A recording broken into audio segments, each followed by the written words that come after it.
Shalom, shalom, shalom. Young Israel, this is Brother Matthias coming with another scripture reading today for all you young folks out there. First, giving all praises to Yahweh, Bashem, Yahweh Shai, all praises due. All right. Hope y'all been reading and studying on your own, because we're going to pick up today in Genesis chapter 25. All right. Going to learn about Jacob and Esau. Jacob being our forefather and Esau being the forefather of the Edomites. All right. So let's go to Genesis chapter 25. We'll begin reading at verse 1. Okay. And it says, Then again Abraham took a wife, and her name was Keturah. And she bare him Zimran, and Jokshan, and Medan, and Median, and Ishbak, and Shua. And Jokshan begat Sheba, and Dedan. And the sons of Dedan were Ashurim, and Letushim, and Lumim. And the sons of Median, Ephah, and Epher, and Hanok, and Abida, and Eldaah. All these were the children of Keturah. And Abraham gave all that he had unto Isaac. But unto the sons of concubines which Abraham had, Abraham gave gifts, and sent them away from Isaac his son, while he yet lived eastward unto the east country. Now a concubine was another wife other than Sarah. They had more than one wife. They practiced that back then. All right. Verse 7. And these are the days of the years of Abraham's life, which he lived 160 years. Then Abraham gave up the ghost, and died in a good old age, an old man and full of years, and was gathered to his people. And Isaac and his sons Isaac and Ishmael buried him in the cave of Machpelah, in the field of Ephron, the son of Zohar the Hittite, which is before Mamre. The field which Abraham purchased, the sons of Heth, there was Abraham buried, and Sarah his wife. And it came to pass, after the death of Abraham, that the Most High Yahweh blessed his son Isaac, and Isaac dwelt by the land of Laharoi. Now these are the generations of Ishmael, Abraham's son, whom Hagar the Egyptian, Sarah's handmaid, bare unto Abraham. All right, so Abraham, you remember he had a baby with his handmaid, which is a concubine, all right, named Hagar. He had Ishmael, okay? And these are the names of the sons of Ishmael by their names, according to their generations. The firstborn is Ishmael, Nebahath, and Kedar, and Adbeel, and Mizbam, and Mishma, and Duma, and Massa, Hadar, and Tema, Jetur, Naphish, and Kedama. These are the sons of Ishmael, and these are their names by their towns and by their castles, 12 princes, according to their nations. All right. So this is where you get your Arabs from. All right. And these are the years of the Ishmael, and these are the years of the life of Ishmael, 137 years. And he gave up the ghost and died, and was gathered unto his people. And they dwelt from Havilah unto Shur, that is before Egypt, as thou goest toward Assyria, and he died in the presence of all his brethren. And these are the generations of Isaac, Abraham's son. Abraham begot Isaac. And Isaac was 40 years old when he took Rebekah to wife, the daughter of Bethuel the Syrian of Padan Aram, the sister to Laban the Syrian. And Isaac entreated the Lord for his wife, which means he prayed to the Most High for his wife, because she was barren. She didn't have any children yet. And the Lord was entreated of him, and Rebekah his wife conceived. So Isaac prayed to the Most High to impregnate Rebekah so they could have a child. And the Lord answered him. Verse 22. And the children struggled together within her, and she said, If it be so, why am I thus? And she went to inquire of the Lord. And the Lord said unto her, 2 nations are in thy womb, and 2 manner of people shall be separated from thy bowels. And the one people shall be stronger than the other, and the elder shall serve the younger. All right. And when her days to be delivered were fulfilled, behold, there were twins in her womb. And the first came out red all over like a hairy garment, and they call his name Esau. Now, when it says red, this is where a lot of us got fooled into thinking that Esau was a so-called white man. He's not the white man, all right? He's the so-called Arab, all right? And I'm going to explain that because Esau ended up mingling himself among the Arabs. He took the wives of Ishmael. He took the daughters of Ishmael, which are the Arabs, and he had children through them, okay?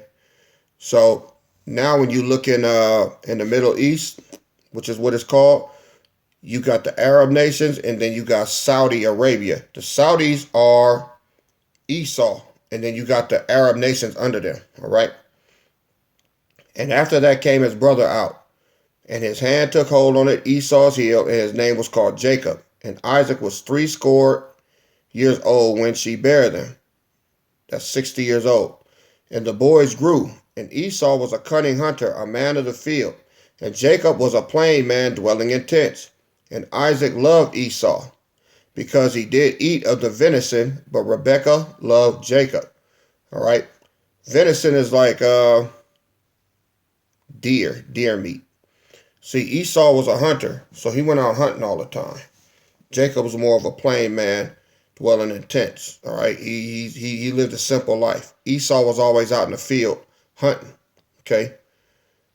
And Jacob saw pottage, and Esau came from the field, and he was faint. And Esau said to Jacob, feed me, I pray thee, that with the same red pottage, for I am faint. Therefore was his name called Edom. See, Esau was out hunting as well as doing other things, which I will get into today. I want to give you a little background on Esau, all right? Just a little extra. We're going to find out why he sold his birthright, okay? And Jacob said, sell me this day thy birthright. Now, what he meant by that is our custom and the custom of any family basically is the oldest son is the one right under the father. So the oldest son is what is the heir. And then the son under that, his younger brother, he comes after him. That's the way it goes in order.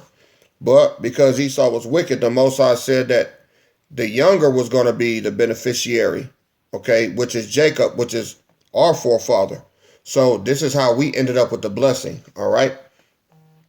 And Jacob said, sell me this day thy birthright. And Esau said, behold, I am at the point to die. And what profit shall this birthright do to me? And Jacob says, swear to me this day. And he sware unto him, and he sold his birthright unto Jacob. And Jacob gave Esau bread and pottage and lentils, and he did eat and drink, and rose up and went his way. Thus Esau despised his birthright. So when it says he despised his birthright, it means he gave it up. Free and clear. Fair and square. He wasn't tricked into anything. Okay?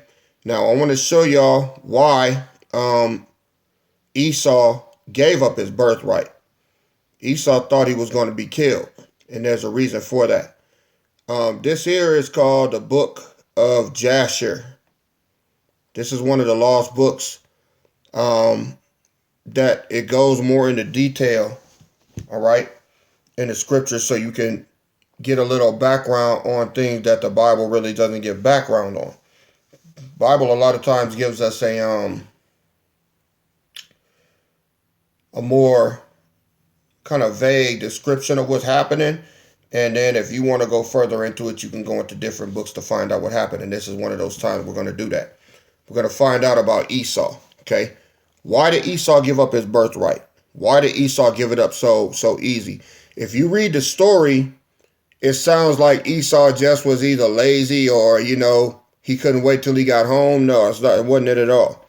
So we're going to find out why Esau gave up his birthright, all right? Meaning he gave up the right to be heir, all right, or the beneficiary or the recipient or the one that's going to take possession of, all right, Jacob's blessing, which was a big blessing because we still have it. It's never going anywhere. That blessing was to be the ruler of the earth. It was to be the premier people, God's chosen people. That's what Esau gave up. He never got over that. So we're going to go to the book of Jasher. And if you ever get a chance, You can either download it or you can buy the book. It's called the Book of Jasher, Jasher. Okay, we're gonna pick up in chapter 27. This talks about Esau and why he was so tired when he came to Jacob and gave up his birthright. All right, starting at verse 1. And Esau at that time, after the death of Abraham, frequently went into the field to hunt. And Nimrod, king of Babel, the same was Amraphel, also frequently went with his mighty men to hunt in the field, and to walk about with his men in the cool of the day. So, Esau's out there hunting. Nimrod's out there hunting with his mighty men. He has soldiers with him. All right. Verse 3. And Nimrod was observing Esau, so he was watching him from afar all the days. For a jealousy was formed in the heart of Nimrod against Esau all those days. So Nimrod, the king of Babel, didn't like Esau. Probably because Esau was a killer like him. All right.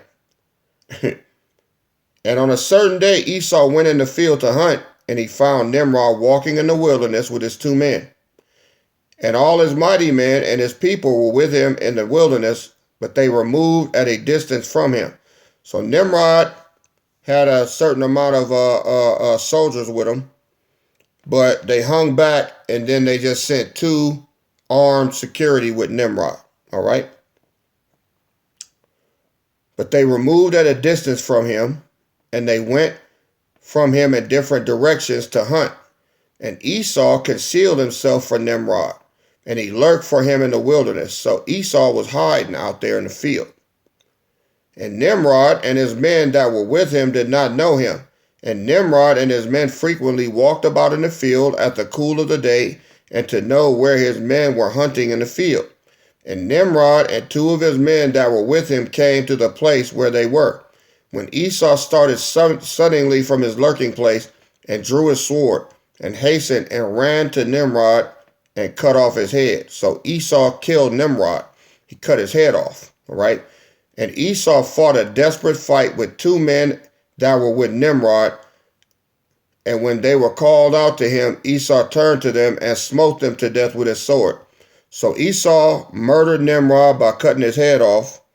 And then he also assassinated both guards that were with him by himself. And all the mighty men of Nimrod who had left him to go to the wilderness heard the cry at a distance, and they knew the voices of those men, and they ran to know the cause of it. When they found their king and the 2 men that were with him lying dead in the wilderness. And when Esau saw the mighty men of Nimrod coming at a distance, he fled and thereby escaped. And Esau took the valuable garments of Nimrod, which Nimrod's father had bequeathed to Nimrod, and with which Nimrod prevailed over the whole land, and he ran and concealed them in his house. And Esau took those garments and ran into the city on account of Nimrod's men, and he came unto his father's house, wearied and exhausted from fight, and he was ready to die, through grief when he approached his brother Jacob and sat before him. So the Bible picks up just telling you that Esau was in the field, but it never told you what he was doing out there. He had just murdered 3 men, 3 very important men. So, of course, there was a hit out on him, all right? And they were going to find Esau and kill him. That's why he gave up his birthright, okay?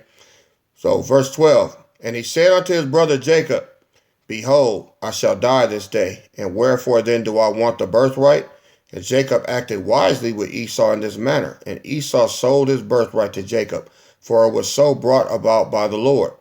And Esau's portion in the cave of the field of Machpelah, which Abraham had bought from the children of Heth for the possession of a burial ground, Esau also sold to Jacob. And Jacob bought all this from his brother Esau for value given. And Jacob wrote the whole of this in a book. And he testified the same with witnesses, and he sealed it. And the book remained in the hands of Jacob. So all this is on record. Okay. So Esau didn't get duped. Esau didn't get taken advantage of. He willingly gave up his birthright. Right. 15. And when Nimrod, the son of Cush, died, his men lifted him up and brought him into consternation and buried him in his city And all the days that Nimrod lived were 215 years, and he died. So Nimrod lived to be 215 years old, man. And the days of Nimrod reigned upon the people of the land were 185 years, and Nimrod died by the sword of Esau. All right? Wait a minute, let me read something.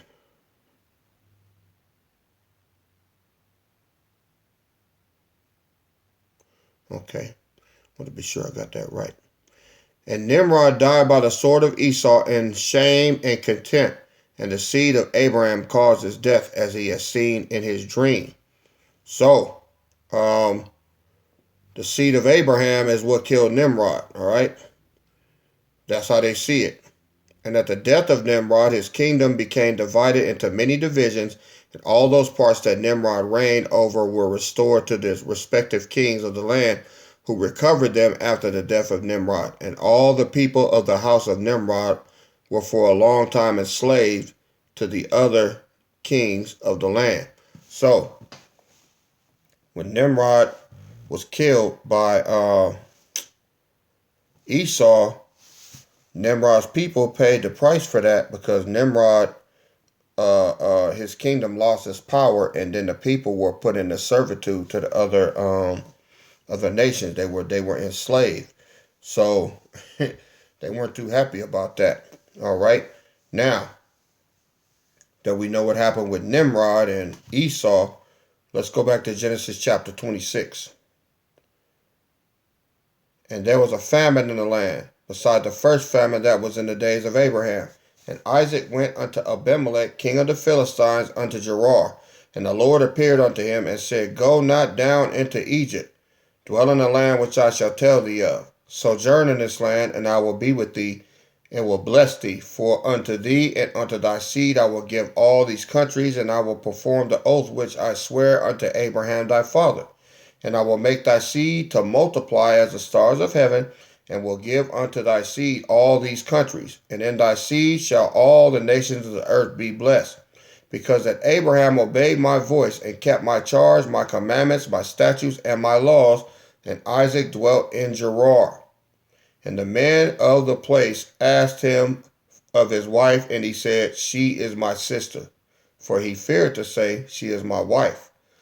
Lest, said he, the men of the place should kill me for Rebekah, because she was fair to look upon.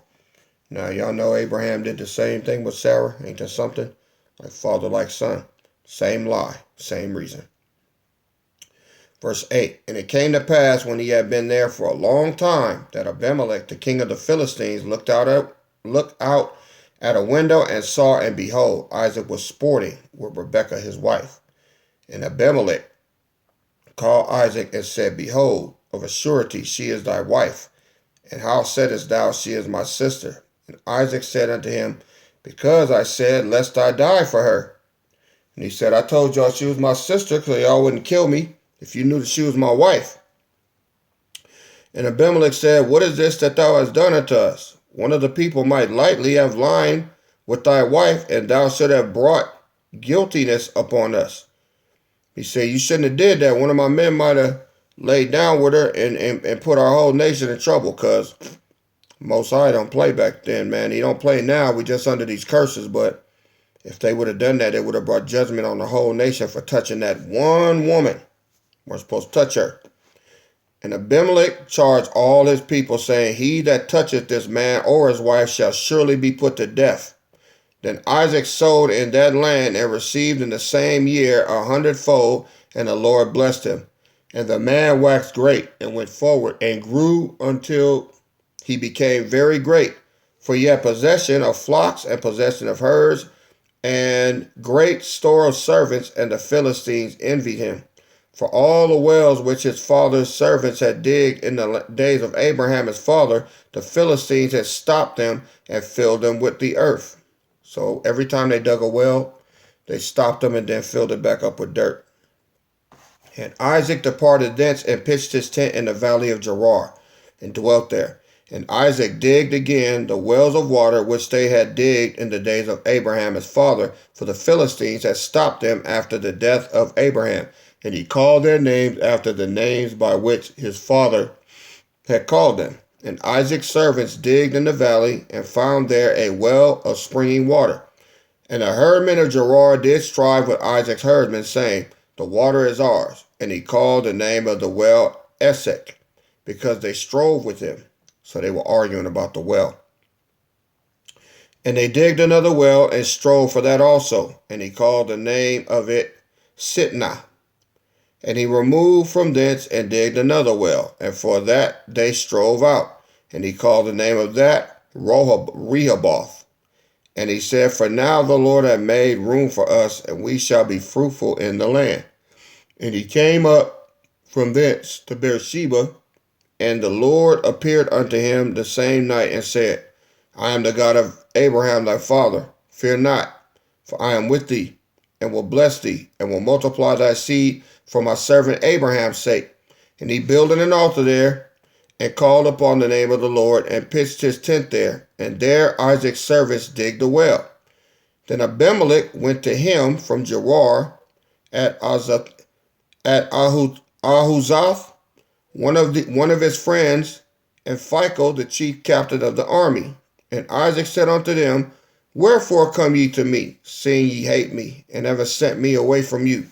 And they said, we saw certainly that the Lord was with thee. And we said, let there be now an oath betwixt us, even betwixt us and thee, and let us make a covenant with thee, that thou wilt do us no hurt, as we have not touched thee, and as we have done unto thee nothing but good, and have sent thee away in peace.